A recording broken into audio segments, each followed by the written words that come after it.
स्वागत है सभी बच्चों का। मैं अनुज नागर। जैसा कि आप जानते हैं बच्चों, मैं आपको यहाँ पे मैथ की क्लासें पढ़ाता हूँ। तो ये जो मैथ है आपका आर.एस. अग्रवाल वस्तुनिष्ठ वाला मैथ है। इसमें जो हमारा चैप्टर चल रहा है, चैप्टर का नाम है आयतन। वॉल्यूम वाला चैप्टर हमारा चल रहा है, जिसमें मैं आपको 4 क्लासें पढ़ा चुका हूँ, मतलब 40 क्वेश्चन मैं आपको करा चुका हूँ। ठीक है, उससे आगे हम क्लास स्टार्ट करने जा रहे हैं, पर उससे पहले अगर किसी ने अभी तक हमारे चैनल को सब्सक्राइब नहीं किया तो चैनल को सब्सक्राइब करके बेल आइकन अवश्य दबा देना आप। ठीक है, इस चैनल पर और आपको प्ले लिस्ट में क्या मिल सकता है, इसकी प्ले लिस्ट में आपको एच.डी. यादव नया और पुराना दोनों की पूरी क्लासें मिल जाएंगी। आर.एस. अग्रवाल वस्तुनिष्ठ की क्लासें मिल जाएंगी, रीजनिंग एस चंद की क्लासें मिल जाएंगी, और रीजनिंग की मेरे पास से भी क्लासें वो भी आपको मिल जाएंगी। सबकी प्लेलिस्ट आप जाके देख सकते हैं और काफ़ी यूजफुल क्लासें वो आपके लिए होंगी। ठीक है बच्चों, चलिएगा आज की क्लास शुरू करते हैं। तो क्वेश्चन नंबर 41 पे चलते हैं। क्वेश्चन नंबर 41 आज का पहला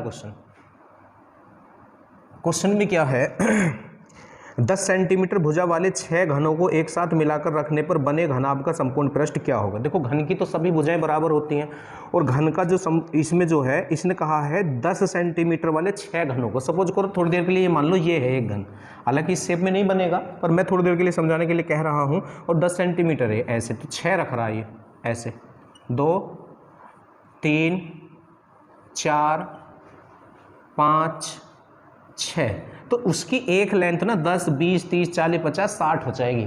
उसकी जो एक लेंथ है, वो लंबाई जो है वो 60 हो जाएगी, क्योंकि घनाभ में लंबाई चौड़ाई ऊंचाई होती है। तो ऊंचाई और चौड़ाई आपकी 10 ही रह जाएगी और लंबाई आपकी 60 हो जाएगी इस वाले क्वेश्चन में। ठीक है, बस ये आपको ध्यान रखना है। तो लंबाई जो है इसमें कितनी हो जाएगी आपकी, 60 हो जाएगी। चौड़ाई आपकी 10 ही रहेगी और ऊंचाई भी आपकी 10 ही रहेगी। और आपसे पूछ क्या लिया है इसने आपसे पूछ लिया है घनाभ का संपूर्ण पृष्ठ। अब घनाभ के संपूर्ण पृष्ठ का फॉर्मूला आपको याद होना चाहिए। जिस बच्चे को नहीं है वो मैं लिख रहा हूँ, अब याद करेगा। घनाभ का संपूर्ण पृष्ठ बराबर होता है 2 × L × B plus B × H plus H × L। ठीक है, L B H ये आपकी लंबाई चौड़ाई ऊंचाई है। बस इनकी वैल्यू आप रख देंगे यहाँ पे, क्वेश्चन आपका हो जाएगा। तो 2 और L की वैल्यू कितनी है, 60 है। बीच में कोई निशान नहीं है, साइन नहीं होता तो वो मल्टीप्लाई मतलब गुणा होती है। और b का मान कितना है, 10 है, प्लस 10, और बीच में कोई निशान नहीं है तो मल्टीप्लाई है। और h का मान कितना है, 10 है, प्लस फिर इस h का मान रखेंगे 10, और बीच में कोई निशान नहीं तो गुणा, और l का मान कितना है, 60 है। बस इसको सोल्व मात्र हमको करना होगा अब। तो ये कितना हो जाएगा 60 की जब 10 में गुणा करेंगे तो ये 600, तो ये हो गया आपका। ठीक है, 10 की 10 में करेंगे तो 100 ये आपका हो गया। ठीक है, और फिर 10 की 60 में करेंगे तो 600 ये आपका हो गया। ठीक है, तो ये कितना हो जाएगा आपका, 600 और 100, 700 और 6, 7 और 6 1300। तो 2 × 1300, 2 × 1300 ये हो चुका है आपका। और जब 2 से गुणा करेंगे तो 13 दूनी हो जाएगा, 2600 हो जाएगा। ये कितना हो जाएगा, 2600 वर्ग सेंटीमीटर इसका आंसर आ जाएगा। ठीक है, क्षेत्रफल वर्ग में ही आता है, वर्ग सेंटीमीटर इसका क्या हो जाएगा, आंसर। ठीक है, क्षेत्रफल वर्ग में और आयतन घन में आता है हमेशा। ठीक है बच्चों, चलिएगा नेक्स्ट क्वेश्चन पे आ जाओ। क्वेश्चन नंबर 42 पे आ जाओ। 42 में देखते हैं क्या है। 42 में क्या है, एक घन की प्रत्येक भुजा 27 सेंटीमीटर लंबी है, इसके संपूर्ण पृष्ठ का क्षेत्रफल पूछ रहा है। तो घन की भुजा दे दिया आपको इसने, और घन का संपूर्ण पृष्ठ पूछ रहा है। तो घन का संपूर्ण पृष्ठ आपको याद होना चाहिए। घन का संपूर्ण पृष्ठ होता है 6 × भुजा का स्क्वायर। तो घन का संपूर्ण पृष्ठ, घन का संपूर्ण पृष्ठ क्या होता है, 6 × भुजा स्क्वायर, मतलब 6a² होता है घन का संपूर्ण पृष्ठ। और घनाभ का ये होता है, याद कर लेना बच्चों। ठीक है, अब इसने आपको भुजा दी है तो 6 गुणा, और भुजा कितनी दी है, 27 दी है, तो 27 का वर्ग हो जाएगा, मतलब 27 × 27 हो जाएगा। आपको कुछ भी नहीं करना, बस इन तीनों की आपको ना मल्टीप्लाई करनी है। ठीक है, तो जब आप इनकी मल्टीप्लाई करोगे 43 74 आ जाएगा, 43 74 घन वर्ग सेंटीमीटर में ही आएगा ये भी। ठीक है, संपूर्ण पृष्ठ में। चलिएगा, ये भी हो गया क्वेश्चन हमारा। क्वेश्चन नंबर 43 की तरफ चलते हैं हम। Question number 43। अब 43 में क्या है बच्चों, इसमें बोला गया है एक घन के संपूर्ण पृष्ठ का क्षेत्रफल दिया है। तो घन का संपूर्ण पृष्ठ ये होता है 6 × भुजा स्क्वायर, और ये कितना दिया है उसने हमें ये दिया है 150। ठीक है, तो यहाँ से हम ये निकालेंगे, तो 6 से पहले इसको आप कैंसिल करेंगे, क्योंकि मल्टीप्लाई या गुणा वाले उधर भाग में जाता है, तो भाग में ले जाने की बजाय यहीं से भाग कर देते हैं हम। तो a² बराबर कितना हो जाएगा, ये 25 बार कैंसिल होगा इससे। 6 दूनी 12 बचे 3 हो गए 30, 6 5 30। अगर इधर से स्क्वायर हटाना हो तो सामने वाले का वर्गमूल लिया जाता है, तो स्क्वायर हटा दें आप, हमें भुजा मिल जाएगी। तो 25 का वर्गमूल 5 हो जाएगा, तो 5 भुजा आ गई। अब ये हमसे पूछना क्या चाह रहा, घन का आयतन कितना होगा। घन का आयतन होता है भुजा की घात 3। घन का जो आयतन होता है, वॉल्यूम जो होता है वो होता है भुजा की घात 3। तो 5 की घात 3, 5 की घात 3, तो ये उतना हो जाएगा 125 हो जाएगा। अब देखो आयतन जो है घन में आता है, तो घन सेंटीमीटर इसका आंसर होगा, घन सेंटीमीटर इसका आंसर हो जाएगा क्वेश्चन नंबर 43 का। तो 125 घन सेंटीमीटर। ठीक है, 44 पे आ जाएंगे, 44 पे, क्वेश्चन नंबर 44।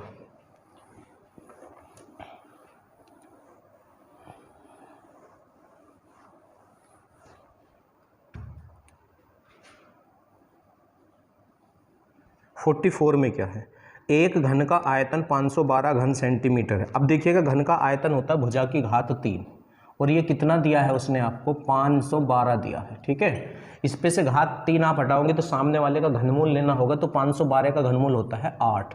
तो ए बोले तो भुजा आपकी 8 सेंटीमीटर आ चुकी है। इसके संपूर्ण पृष्ठ का क्षेत्रफल क्या होगा। अब घन का संपूर्ण पृष्ठ होता है 6 गुणा भुजा स्क्वायर। घन का संपूर्ण पृष्ठ कितना होता है, वो होता है 6 गुणा भुजा स्क्वायर। ठीक है, तो 6 गुणा भुजा कितनी है 8, तो 8 का स्क्वायर तो 64 हो जाएगा, तो 6 गुणा 64, बस मल्टीप्लाई मात्र आपको करनी होगी। 6 चौक 24 को 4 तो हासिल 2, 6 छिंग 36 और 2 कितना हो जाएगा 38 हो जाएगा, तो 384 वर्ग सेंटीमीटर इस क्वेश्चन का आंसर आ जाएगा। ठीक है, वर्ग सेंटीमीटर में आएगा, ये क्षेत्रफल होता है ये संपूर्ण पृष्ठ। इससे आगे है क्वेश्चन नंबर 45। 45 में क्या है बच्चों, 45 में है एक घन के विकर्ण की लंबाई दी है इसने हमको 4√3 सेंटीमीटर। तो बच्चों घन का जो विकर्ण होता है √3 गुणा भुजा होता है, √3 गुणा भुजा होता है, और वो कितना इसने हमको दे दिया है 4√3। इस चैप्टर का सबसे मेन पॉइंट ये है, जो वैल्यू उसने आपको दी है अगर उसका फॉर्मूला है तो आप फॉर्मूले के बराबर ही रखेंगे उसको। दोबारा से सुनो, जो भी वैल्यू इस क्वेश्चनों में दी जाती है अगर उसका फॉर्मूला है तो उसके फॉर्मूले के बराबर ही रखो, क्वेश्चन आपका हो जाएगा। और अगर उसने ऐसी वैल्यू दी है जिसका फॉर्मूला नहीं होता है तो फिर उसका फॉर्मूला रख दो जो बूझ रहा है। बस दो चीज़ के फॉर्मूले रखे जाते हैं, या तो उसका फॉर्मूला जिसकी वैल्यू इसने दी है उसका होता है, या उसका फॉर्मूला जो ये बूझ रहा है। ठीक है, चलिएगा। तो यहाँ से √3 से तो √3 आपका कैंसिल हो जाएगा, तो a बराबर बच्चों कितना हो जाएगा 4 हो जाएगा। तो a की वैल्यू तो 4 आ चुकी है। अब ये आपसे पूछ रहा है इसका आयतन कितना होता है, तो घन का आयतन होता है भुजा की घात 3। घन का आयतन कितना होता है भुजा की घात 3।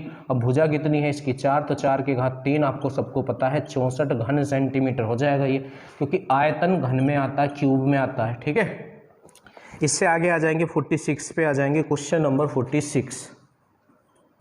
46 में क्या है, एक घन के विकर्ण की लंबाई दी है। तो घन का विकर्ण तो बेटा ये अभी आपको बताया है √3 गुणा भुजा होता है, और ये कितना इसने हमको दिया है 9√3 दिया है। तो √3 से तो √3 कैंसिल, तो भुजा आ गई 9। भुजा कितनी आ चुकी है 9 आ चुकी है। इसके संपूर्ण पृष्ठ का क्षेत्रफल पूछ रहा है, तो घन का संपूर्ण पृष्ठ होता है 6 गुणा भुजा स्क्वायर संपूर्ण पृष्ठ का क्षेत्रफल। क्षेत्रफल को ऐसे लिखते हैं, संपूर्ण पृष्ठ का क्षेत्रफल 6 गुणा भुजा स्क्वायर। तो भुजा तो 9 है, तो 9 का स्क्वायर तो 81 हो जाएगा, तो 6 गुणा 81। ठीक है, इसे ए से नहीं लिख सकते, सरफेस एरिया होता है ये। ठीक है, संपूर्ण पृष्ठ ठीक का क्षेत्रफल, तो 6 ही कम 6 और 6 अट्ठे 48, 6 अट्ठे 48, तो 486 वर्ग सेंटीमीटर इसका आंसर हो जाएगा क्वेश्चन नंबर 46 का बच्चों। ठीक है, इससे आगे चलते हैं 47 पे चलते हैं। क्वेश्चन नंबर 47 में देखेंगे क्या है, क्वेश्चन नंबर 47। इसमें क्या दिया है बच्चों, एक घन की प्रत्येक भुजा को दुगना करने पर इसका आयतन। देखो अगर घन की प्रत्येक भुजा को दुगना कर दे तो ये कह रहा है आयतन कितने गुना हो जाएगा। तो आप एक काम करो, कई तरीके से इस क्वेश्चन को कर सकते हैं। सपोज करो घन की भुजा a है, 1 है, कितनी है 1, तो अब आयतन निकालो आप। तो आयतन तो भुजा की घात 3 होता है, तो आयतन कितना है 1 हो गया। अब इसने भुजा को क्या करने को कहा है, इसने भुजा को क्या करने को कहा है, इसने कहा है घन की प्रत्येक भुजा को दुगना कर दो। तो पहले भुजा देखो हमने 1 मानी थी, अब आप 1 का दुगना तो 2 होगा। अब आयतन निकालो, तो आयतन क्या होता है भुजा की घात 3 होता है, तो 2 की घात 3 का मतलब तो 8 हो गया। तो पहला आयतन तो ये है बच्चों, दूसरा आयतन ये है, तो ये इसका कितने गुना है, मतलब 1 में किसकी गुना करके 8 आ सकता है, 8 की गुना करने पर 8 आ सकता है, तो 8 गुना हो जाएगा। कितना गुना हो जाएगा 8 गुना। ये जरूरी नहीं है कि ये क्वेश्चन 1 मान के ही होगा, 2 मान के भी हो जाएगा। भुजा अगर आप 2 मानोगे, भुजा अगर आप 2 मानोगे, कितनी मानोगे 2, तो आयतन कितना हो जाएगा भुजा का, इसको आयतन होता भुजा की घात 3, कितना होता भुजा की घात 3, तो 8 हो गया। अब उसने कहा कि भुजा को दुगना कर दो, भुजा को क्या कर दो, दुगना, तो 2 का दुगना कितना हो जाएगा, 4 हो जाएगा।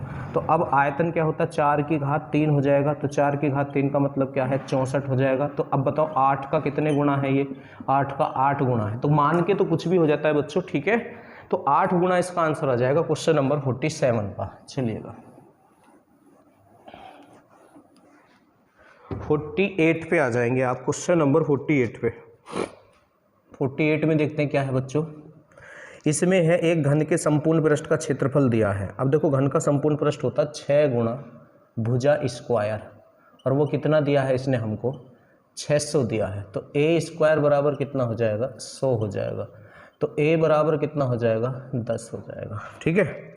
इसके विकर्ण की लंबाई पूछ रहा है, तो घन के विकर्ण की लंबाई पूछ रहा है। तो घन का विकर्ण क्या होता है बच्चों, घन का जो विकर्ण होता है भुजा गुणा √3 होता है, भुजा गुणा √3। तो विकर्ण √3 गुणा भुजा बोल लो या भुजा गुणा √3 बोल लो आप। तो √3 और भुजा कितनी है इसकी, 10। तो 10 √3 इसका आंसर हो जाएगा, ठीक है। क्वेश्चन नंबर 49 में क्या है, एक घन के संपूर्ण पृष्ठ का क्षेत्रफल दिया है। अब घन का जो संपूर्ण पृष्ठ का क्षेत्रफल इन्होंने कितना दे दिया है बच्चों हमको, इन्होंने हमें दे दिया है 1734। अब घन का संपूर्ण पृष्ठ क्या होता है बच्चों, 6 गुना भुजा स्क्वायर होता है, और वो इन्होंने हमें कितना दिया है, वो दिया है 1734, ठीक है। चलिएगा अब देखो बीच में गुणा है, तो गुणा वाला तो उधर भाग में जाता, तो यहीं से भाग कर दो आप। 6 दूनी 12, यहाँ 17 है तो बचे 5, क्योंकि 6 दूनी 12 और तो यहाँ 17 है तो बचे 5, इसको यहाँ मानेंगे 53 हो गया। 6 8 48, तो कितना बचा बच्चों, 5 बचा हो गया 54, 6 9 54। अब देखो इस पे से स्क्वायर हटाएंगे तो सामने वाले का रूट लिया जाएगा, तो 289 का रूट अगर लेंगे तो 17 आ जाएगा। तो a बराबर 17 आ जाएगा। तो भुजा तो बच्चों हमको मिल चुकी है। अब ये हमसे क्या पूछना चाह रहा है, इसका आयतन कितना होगा। तो वेरी सिंपल है बच्चों, आयतन होता है भुजा की घात 3। तो आप 17 की घात 3 कर दें, बस जो 17 का क्यूब होगा वो ही आपका इस क्वेश्चन का आंसर हो जाएगा, और वो हो जाएगा 49 13। आप ट्राई कर लेना, ठीक है। ये लीजिए, ठीक है। क्वेश्चन नंबर 50 की तरफ बढ़ते हैं। 50 में देखते हैं बच्चों क्या है। 50वां क्वेश्चन, एक घन की प्रत्येक भुजा को दोगुना करने पर इसके संपूर्ण पृष्ठ के क्षेत्रफल में कितने % की वृद्धि होगी। भुजा को दोगुना करने की बात कर रहा बच्चों, ये प्रत्येक भुजा को दोगुना करने पर इसके संपूर्ण पृष्ठ के क्षेत्रफल में कितने % की वृद्धि होगी घन। तो भुजा आप कुछ मान लेते हैं, सपोज डेट हमने उसकी भुजा 1 मान ली, तो अब आप इसका संपूर्ण पृष्ठ का क्षेत्रफल निकालो। संपूर्ण पृष्ठ का क्षेत्रफल आप जैसे ही निकालोगे इसका, तो संपूर्ण पृष्ठ का क्षेत्रफल क्या होता है, 6 गुना भुजा स्क्वायर, ठीक है। तो भुजा तो 1 है, ये लीजिए, तो इसका जो संपूर्ण पृष्ठ है 1 ही रह गया। अब वो कह रहा है कि भुजा को दुगुना कर दो। तो जब भुजा को हम दुगुना करेंगे तो भुजा तो 2 हो जाएगी। तो संपूर्ण पृष्ठ का क्षेत्रफल कितना हो जाएगा बच्चों, 6 गुना भुजा स्क्वायर।